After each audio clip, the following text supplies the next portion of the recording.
Assalamualaikum warahmatullahi wabarakatuh. Halo, selamat datang di kelas daring biologi.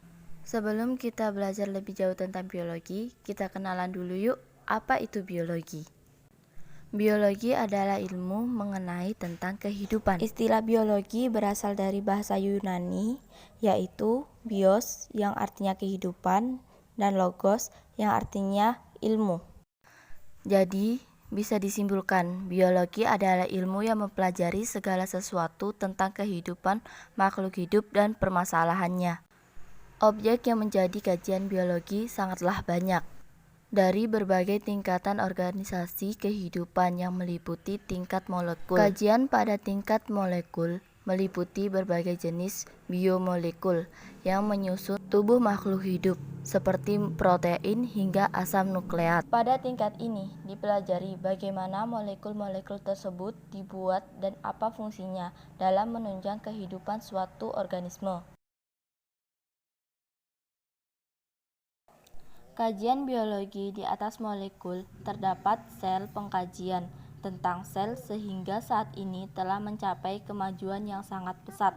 Objek dan persoalan biologi pada tingkat sel dipelajari dalam cabang ilmu histologi atau biologi sel yang memiliki bentuk dan fungsi yang sama membentuk sebuah jaringan. Cabang biologi yang mempelajari jaringan disebut histologi.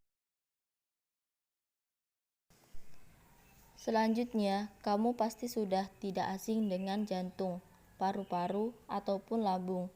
Ya, itu adalah organ tubuh. Kajian biologi pada tingkat organ meliputi asal-usul perkembangan organ beserta fungsinya, hingga kelainan yang terjadi pada organ. Cabang biologi yang mempelajari organ disebut organologi. Berbicara mengenai organ, pernahkah kamu menyadari organ tubuh perlu dijaga?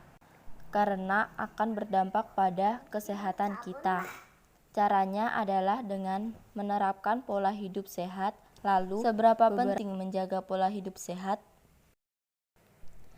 Menjaga pola hidup sehat menjadi penting karena agar kesehatan tubuh tetap terjaga sehingga dapat berfungsi dengan baik. Bagaimana jika kita tidak menerapkan pola hidup sehat? Simak video berikut ini untuk tahu dampaknya.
Organ-organ yang melakukan fungsi dan tugasnya yang saling berkaitan tersebut disebut sistem organ.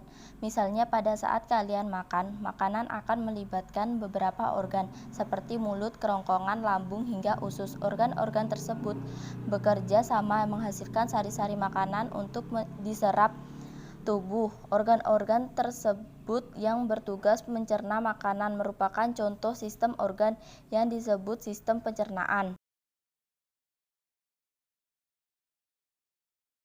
Nah, organ kehidupan selanjutnya adalah tingkat individu atau organisme.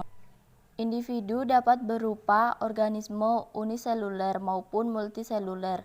Beberapa organisme uniseluler misalnya bakteri dan protozoa, sedangkan manusia, tumbuhan, kucing, sampai pohon merupakan contoh organisme multiseluler. Kumpulan beberapa individu membentuk sebuah spesies yang hidupnya di suatu tempat dan waktu tertentu disebut sebagai populasi. Objek kajian biologi pada tingkat populasi meliputi perkembangan populasi seperti mortalitas, natalitas, dan migrasi. Jika pada suatu tempat terdapat beberapa individu sejenis disebut populasi. Biasanya juga ditemukan kelompok-kelompok individu sejenis yang lain. Maka kumpulan populasi yang menempati area yang sama dan saling berhubungan disebut sebagai komunitas. Suatu organisasi kehidupan selalu menunjukkan saling keterkaitan, ketergantungan, dan hubungan timbal balik antara makhluk hidup maupun makhluk hidup dengan lingkungannya. Bentuk organisasi kehidupan disebut dengan organisasi tingkat ekosistem.